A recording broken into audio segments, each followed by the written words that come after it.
Halo Bunda, apa kabar nih? Belajar tentang manajemen laktasi yuk. Hayo, Bunda sudah tahu belum apa itu manajemen laktasi?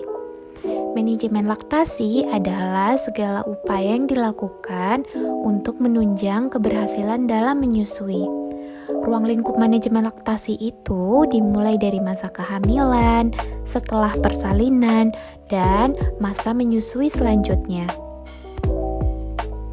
Nah Bunda, di video kali ini kita akan belajar tentang manajemen laktasi pada masa setelah persalinan ya. ASI sendiri diperlukan untuk pertumbuhan dan perkembangan si bayi. ASI eksklusif adalah pemberian ASI saja sejak bayi dilahirkan sampai sekitar 6 bulan. Selama itu, bayi tidak mendapatkan tambahan cairan lain seperti air jeruk, air teh, madu, dan sebagainya. Pada pemberian ASI eksklusif, bayi juga tidak diberikan makanan tambahan seperti pisang, biskuit, bubur, dan sebagainya.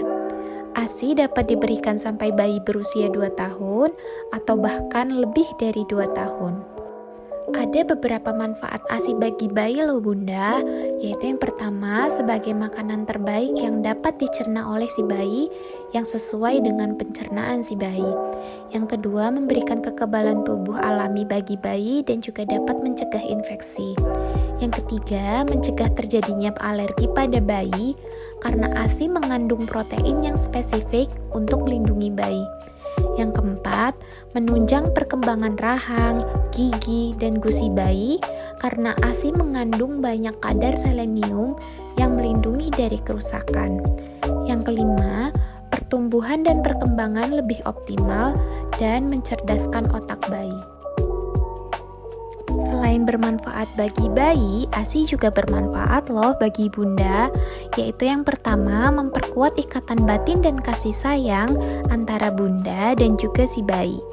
Yang kedua, mempercepat berhentinya pendarahan setelah melahirkan.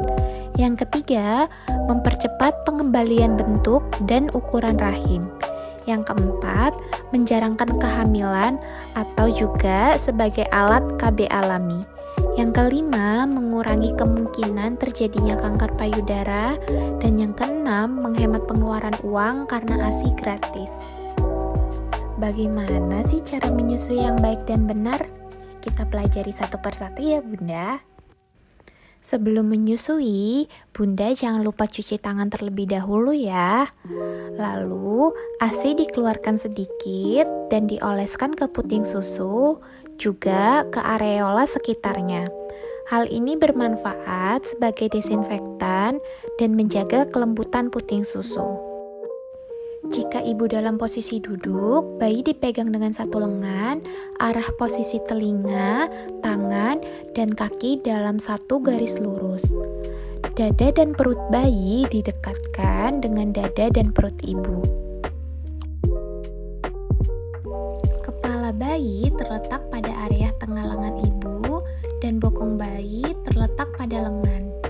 Secara otomatis mulut bayi akan mengarah ke area puting dan perhatikan kepala bayi tidak boleh tertengadah dan juga bokong bayi ditahan dengan telapak tangan ibu.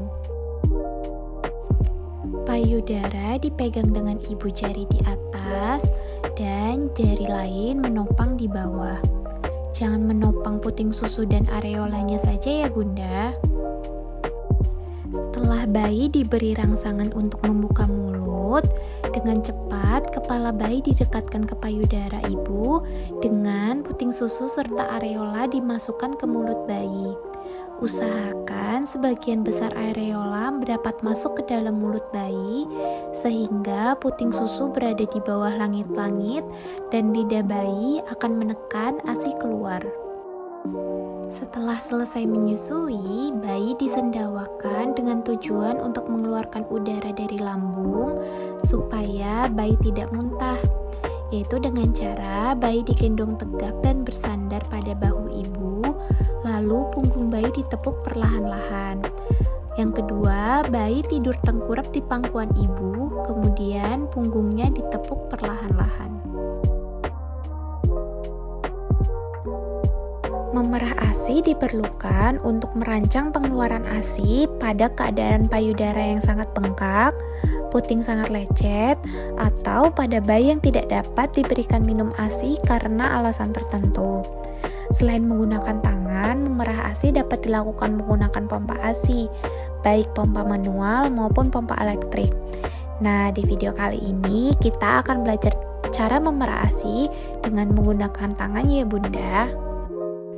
Langkah yang pertama, pastikan Bunda sudah cuci tangan terlebih dahulu ya. Lalu duduk santai dengan mencondongkan badan sedikit ke depan. Lalu payudara dipijat dengan lembut dari dasar payudara ke arah puting susu. Selanjutnya, letakkan ibu jari di bagian atas areola, jari telunjuk serta jari tengah di bagian bawah areola. Tekan jari ke arah dada, kemudian pencet, dan tekan payudara di antara jari-jari, lalu lepaskan. Dorong ke puting seperti mengikuti gerakan mengisap bayi. Biasanya, ASI akan keluar setelah dilakukan pijat. Hal ini dilakukan berulang-ulang sampai payudara menjadi lembek, sehingga ASI yang dikeluarkan semakin banyak. ASI adalah makanan yang terbaik untuk bayi dan menyusui adalah cara terbaik memberikan ASI. Namun, terkadang menyusui secara langsung tidak dapat dilakukan sehingga diberikan ASI perah. Nah, sekarang kita akan belajar cara menyimpan ASI perah. Tujuan penyimpanan ASI perah adalah agar bayi tetap mendapatkan kebutuhannya dan ibu tetap dapat memberikan ASI secara eksklusif.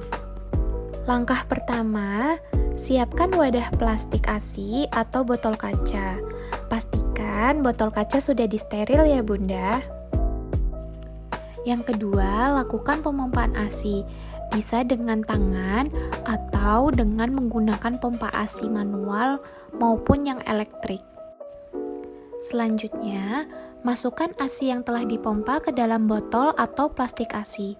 Kemudian, beri label tanggal dan jam ASI dipompa pada setiap wadah.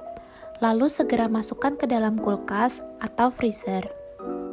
Selanjutnya, ini adalah tabel daya tahan penyimpanan ASI. Tergantung di mana tempat penyimpanan, suhu, dan masa tahan ASI-nya ya Bunda. Oh iya Bunda, sebaiknya ASI disimpan di tempat terpisah dan jangan dicampur dengan makanan dan minuman yang lainnya ya. Bagaimana ya cara memberikan ASI perah? Kita belajar sama-sama ya Bunda. Untuk ASI yang disimpan di lemari es, Bunda dapat menghangatkannya dengan cara merendam wadah ASI ke dalam mangkuk berisi air hangat. Jangan menghangatkan ASI dengan kompor secara langsung ya Bunda. Untuk ASI yang beku, pindahkan dulu ASI ke lemari es ke bagian yang tidak beku selama 1 malam atau diamkan selama 12-24 jam sampai ASI beku mencair dengan sempurna. Nah, jika Bunda ingin memberikan kepada bayi, jangan lupa rendam dulu ASI di wadah yang berisi air hangat, lalu diberikan kepada bayi. Ada beberapa hal yang harus Bunda hindari saat menyimpan ASI perah ya. Yang pertama, jangan menaruh wadah penyimpanan ASI di dalam microwave. Microwave tidak dapat menghangatkan ASI secara merata dan dapat merusak komponen ASI. Yang kedua, membekukan kembali ASI yang sudah dicairkan. Yang ketiga, merendam atau menghangatkan ASI di air panas atau air mendidih. Yang keempat, mencampur asip segar dengan asip dari kulkas. Dan yang kelima, mengocok ASI. Demikian video tentang manajemen laktasi ini. Jangan lupa like dan subscribe ya. Dan semoga video ini bisa membantu Bunda dan juga bermanfaat bagi semua orang. Terima kasih sudah menonton. Selamat mengasihi Bunda.